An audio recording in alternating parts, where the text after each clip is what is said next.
살아있는 음식을 먹어라. 책을 읽자마자 이런 생각이 들지도 모른다. 살아있는 음식을 먹으라니 음식도 죽은 것이 있고 산 것이 있다는 말인가? 그렇다. 지금 그것을 땅에 심어서 나중에 되살아난다면 그것은 산 음식이다. 나는 지금 과일을 말하고 있다. 우리는 인간의 소화기관을 이해해야 한다. 우리 몸은 과일을 가장 효과적이고 효율적으로 활용할 수 있도록 설계되어 있다. 음식물은 위장에서 약 3시간 동안 머물러야 한다. 그러나 예외가 하나 있다. 바로 과일이다. 과일은 위장에서 소화할 필요가 없는 지구상의 유일한 음식이다. 과일에는 자체적으로 소화 효소가 함유되어 있어서 완전히 익으면 사실상 이미 소화된 상태이기 때문에 위장 안에서 20-30분간 머무르다가 소장으로 전달된다. 그리고 소장에서 영양분을 흡수하여 우리 몸에서 활용하는 것이다.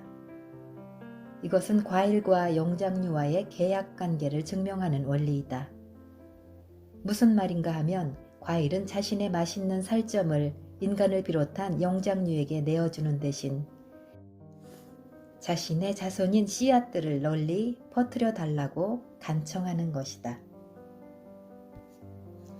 안녕하세요. 낭낭서가입니다. 오늘의 낭독책은 하비 다이아몬드 지음, 이문희, 강신원 번역, 사이먼 북스 출판, 자연, 치유, 불변의 법칙입니다. 독소가 빠지면 비만과 질병은 저절로 사라진다 라는 부제가 붙어있는 하비 다이아몬드 박사의 자연, 치유, 불변의 법칙 중 오늘은 인트로에서 살아있는 음식을 먹어라. 아무 음식이나 섞어 먹지 말아라. 꼭지를 낭독합니다. 당신은 뷔페에 가서 수십 가지 음식을 먹어보았을 것이다. 당신은 파티나 잔치에 초대되어 뷔페 음식을 먹어본 경험도 있을 것이다. 그러나 그것들을 다 먹고 집으로 가는 길의 몸의 느낌은 어떠했는가? 음식 먹기를 누구보다 즐겼던 나 또한 그 묵직하고 더부룩했던 느낌은 지울 수 없다. 입이 즐거울수록 몸이 힘든 법이다. 소화가 편하게 되는 음식을 조합해서 섭취하는 것은 최적의 건강을 위해 필수적이다. 그런데 이 음식 조합의 원리는 누구나 짧은 기간 내에 시도해서 확인할 수 있다. 어떤 사람들은 대부분 전혀 시도조차 해보지 않으면서 이 원리가 과학적이지도 않고 엉터리라고 말한다. 20세기 들어서 플렉스너 보고서와 약물과 수술을 위주로 하는 관습적인 의학이 득세하면서 실제로 엄청난 효과를 보이는 음식 조합의 원리는 비과학적인 것으로 밀려났다.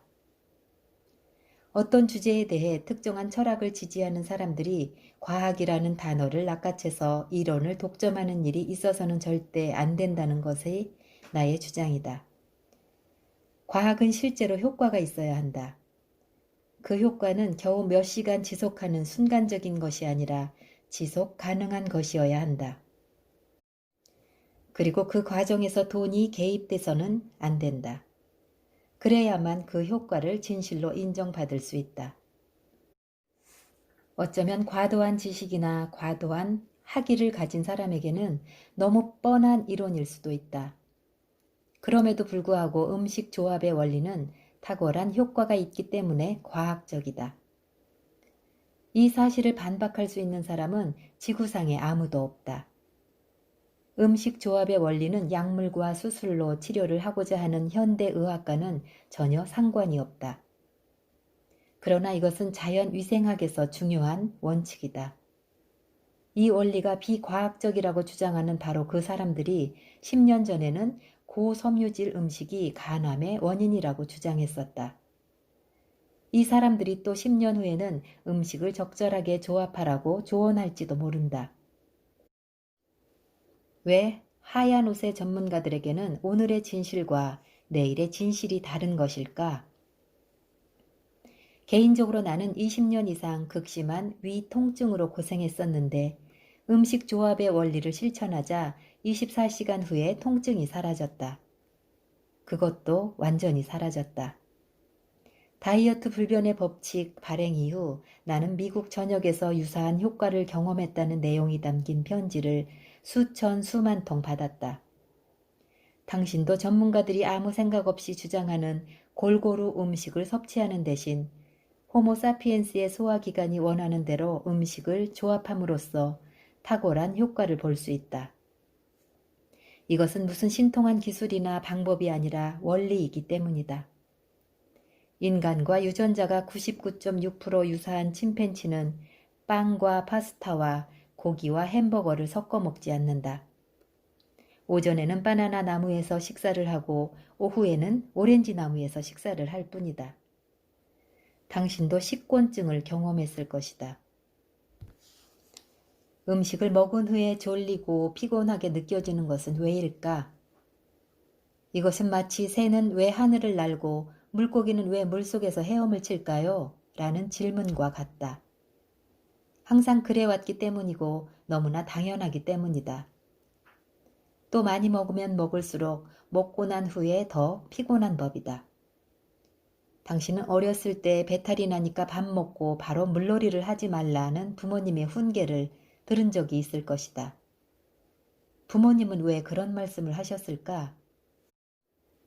식사 후에 피곤함을 느끼게 되는 이유는 골고루 음식을 완전히 소화하려면 엄청난 양의 에너지가 소모되기 때문이다.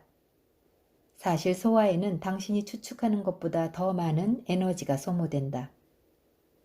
우리가 음식을 먹으면 소장으로 들어가기 전에 소화를 위해 약 3시간 정도 위에서 머무르게 되어 있다.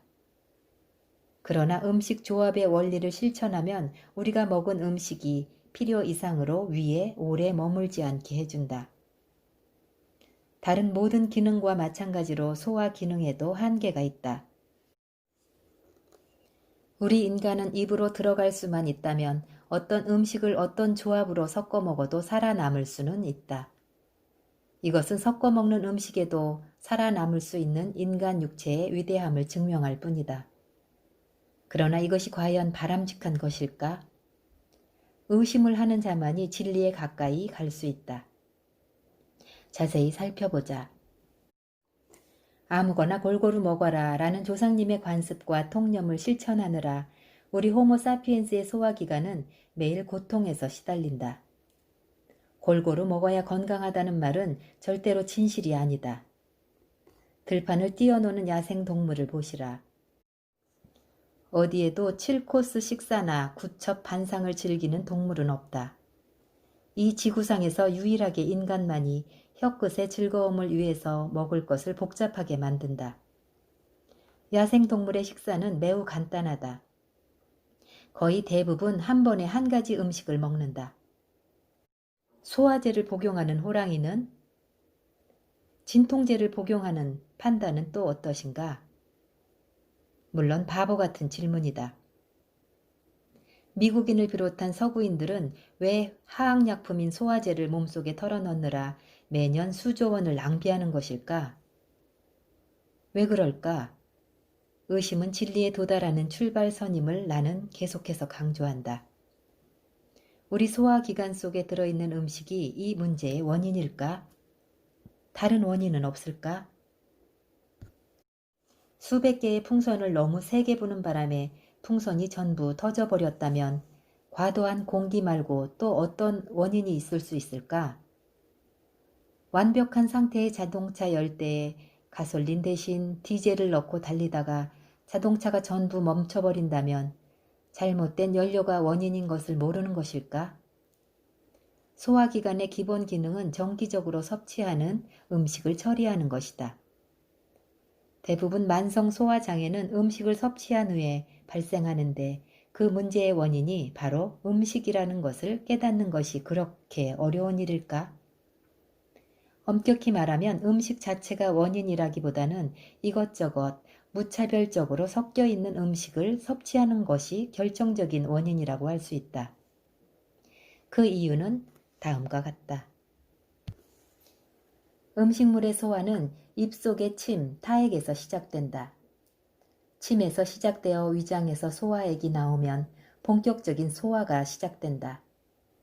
한 종류의 음식을 소화하기 위해 분비되는 소화액의 종류는 다른 종류의 음식을 소화하는 데는 쓸모가 없다.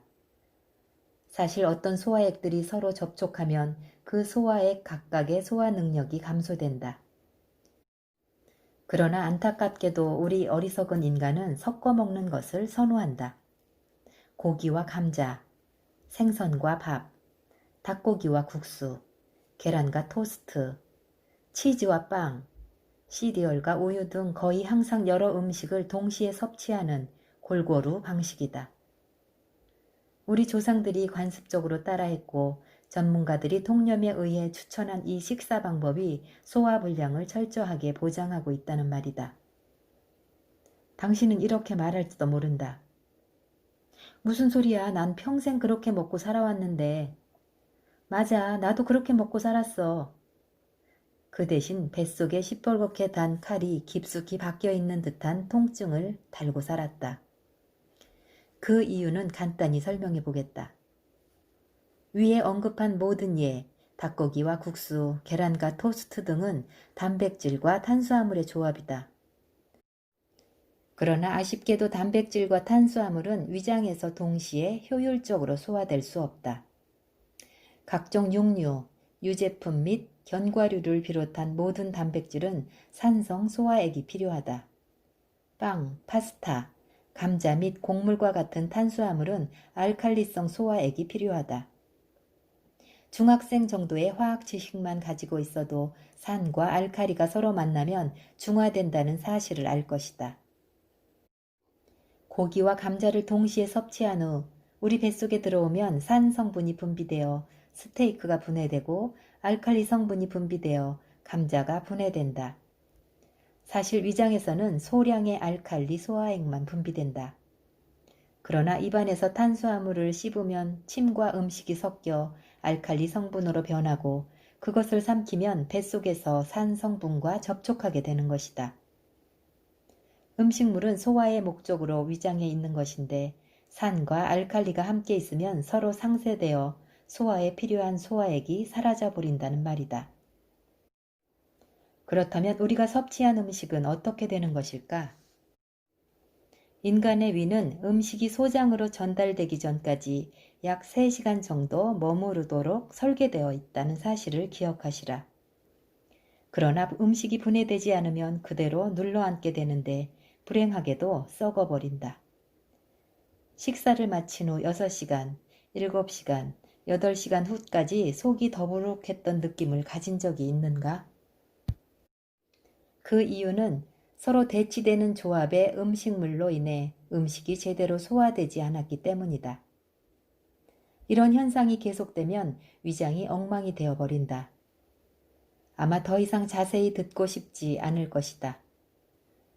소화되지 않은 단백질은 부패하고 소화되지 않은 탄수화물은 발효된다. 위산과다, 가스, 더부룩함, 속쓰림, 위장장애 등을 유발한다는 말이다.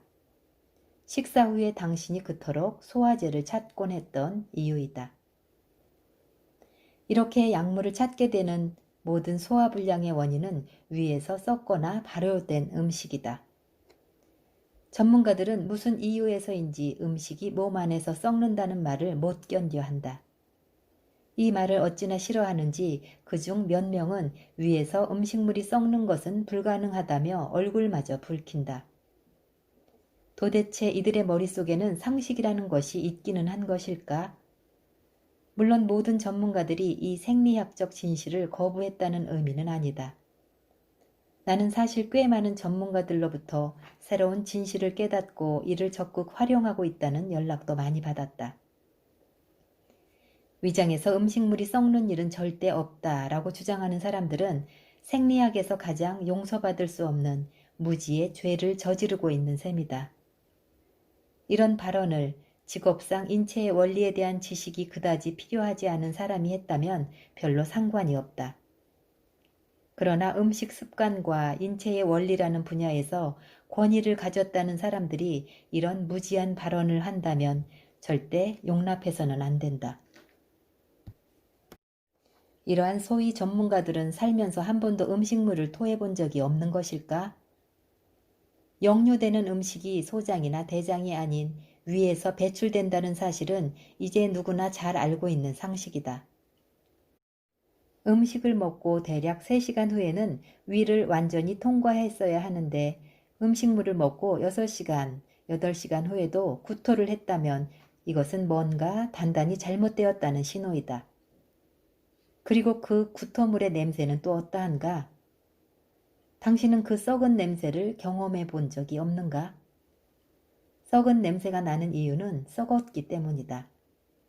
너무 단순한 논리라고 생각하시는가? 그러나 이것은 사실이다.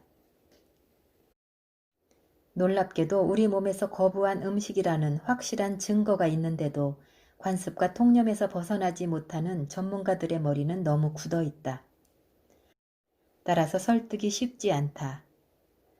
나 또한 이처럼 고집스러운 인물을 얼마 전에도 만난 적이 있다. 어떤 토론 자리였는데 음식물은 위장에서 썩지 않는다고 주장하던 한 사람이 음식 조합의 원리에 대해 의문을 제기했다. 그는 그 이론을 뒷받침할 만한 과학적인 증거가 없다고 단언했다.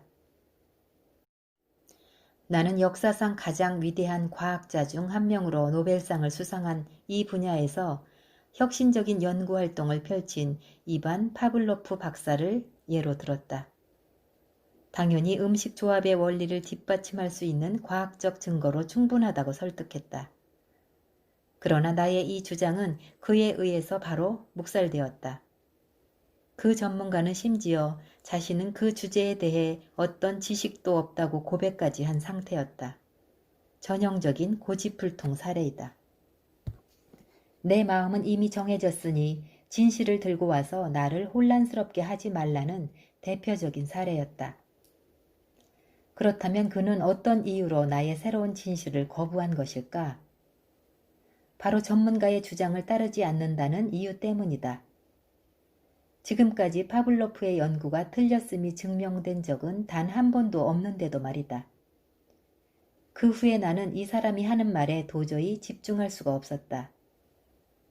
야구 경기를 본 적도 없는 사람이 메이저리그 4번 타자의 타격 자세가 엉망이라고 지적한다면 얼마나 어이없겠는가.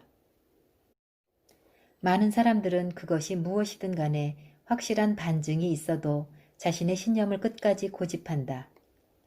그것은 마치 아직도 지구가 평평하다고 주장하는 것과 다를 바가 없다.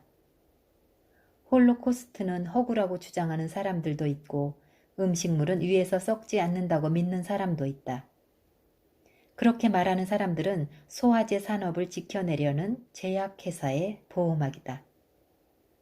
홍보와 현상 유지에 수십억 달러를 쏟아붓고 있는 제약회사 말이다. 그러나 당신은 제약회사의 희생양이 되어서는 안 된다. 나는 음식 조합의 원리를 애써 거부하며 정작 남몰래 복통에 시달리는 전문가들의 얼굴이 오버랩되어서 마음이 불편하다. 그렇다면 이것저것 골고루 섞어서 먹고 있는데도 아직 특별히 소화불량 증세가 없는 사람들은 어떤 이유에서일까? 사실 호모사피엔스의 신체 적응력은 상당히 뛰어나다. 불편함을 견뎌내고 어렵지 않게 제 기능을 하는 것을 보면 경이롭기까지 하다. 그러나 이들이 두통, 무기력증, 피부 발진, 허리 통증, 감기, 불면증과 같은 불편함을 느낀 적이 없었을까? 이러한 증상들도 모두 소화불량이 원인이 되어 발생한다는 사실을 아는 사람들은 그리 많지 않다. 물론 환경과 스트레스의 영향도 무시할 수 없지만 현대인의 대부분의 통증과 질병은 이 골고루 음식 때문이라고 나는 주장한다. 제약산업, 특별히 소화제 산업의 번창이 이것을 증명하고 있다. 그러나 나는 이런 모든 고통을 아주 쉽고 간단하게 해결할 수 있다고 역시 주장한다. 단순한 음식으로 몸을 날씬하게 하고 질병을 치료한 수많은 나의 친구들이 이를 증명한다. 시간도 얼마 걸리지 않는다. 당신이 이 단순한 진리를 실천하기만 하면 당뇨를 친구로 생각하라든가 평생 약을 먹기만 하면 아무런 문제가 없다는 말이 얼마나 허위인지 금세 깨닫게 될 것이다. 일단 음식을 올바르게 조합해 보시라. 스테이크나 닭고기나 생선을 먹고 싶다면 그 식사에서는 녹말 음식을 피하면 된다. 고기와 함께 여러 종류의 채소를 드시라. 이런 채소와 과일 드레싱을 뿌린 녹색잎, 샐러드를 곁들여 먹으면 더욱 좋다. 굶을 필요도 없고 좋아하는 음식을 포기할 필요도 없다. 한 번에 같이 먹지만 않으면 된다. 감자를 먹고 싶으면 감자를 드시라. 감자를 구워서 다양한 채소나 샐러드와 함께 먹으면 된다. 그러면 문제가 없다. 나와 취향이 비슷하다면 으깬 감자를 그레이비 소스 비스켓과 함께 먹으면 마음에 쏙 들 것이다.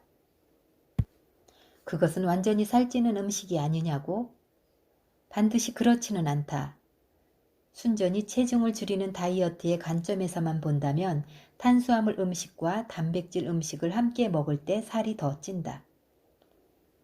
나는 지금 고기를 마음껏 먹으라고 권장하는 취지에서 말하는 것은 물론 아니다. 정 고기를 먹고 싶다면 각종 채소와 샐러드와 함께 먹으면 위험이 최소화된다는 말을 하는 것이다. 그렇게 하면 고기만 먹거나 고기와 탄수화물을 함께 먹는 것에 비해 건강과 장수를 방해하는 위험이 대폭 줄어든다. 위 속에서 부패한 음식에는 영양분이 없다는 점을 분명히 밝혀둔다. 독혈증 수치만 높아질 뿐이다. 나는 당신에게 내 말을 절대적으로 믿으라고 강요하지 않겠다. 그 대신 직접 실천해 보시고 당신이 직접 증명해 보라고 말하고 싶다. 너무나 쉬운 실천법을 소개하겠다. 먼저 한 주 동안 원래 먹던 대로 먹는다. 즉 많은 전문가들이 권장하는 대로 매 끼니마다 각종 음식을 섞어 먹어보시라. 한 주가 지난 후 다음 한 주 동안은 단백질과 탄수화물을 같이 먹지 말라는 음식 조합의 원리를 실천해 보시라. 내 의견에 반대하는 전문가들도 스테이크와 감자를 함께 먹지 않는다고 해서 위험하다고 주장하지는 않을 것이다. 둘째 주가 지나면 당신은 어떤 것이 더 효과가 있었는지 내게 말할 수 있게 된다. 그렇다면 이번에는 거꾸로 한 주 동안 채소와 고기만을 먹고 그 다음 주에는 단백질과 탄수화물을 다시 섞어서 골고루 섭취해보라. 그러면 아주 명확해질 것이다.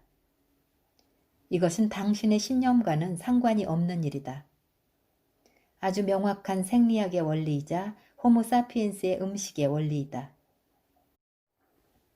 우리가 우리 몸의 자연스러운 원리를 존중하기 시작하면 날씬한 몸과 팔팔한 건강을 찾을 수 있다. 그렇다면 이 원리는 모든 사람에게 공통적으로 해당되는 원리일까? 그렇다. 너무 당연하다. 인간은 영장류만의 독특한 소화기관을 가지고 있다. 사람마다 다르기 때문에 체질에 맞게 서로 다른 음식을 먹어야 한다는 말은 진실이 아니다.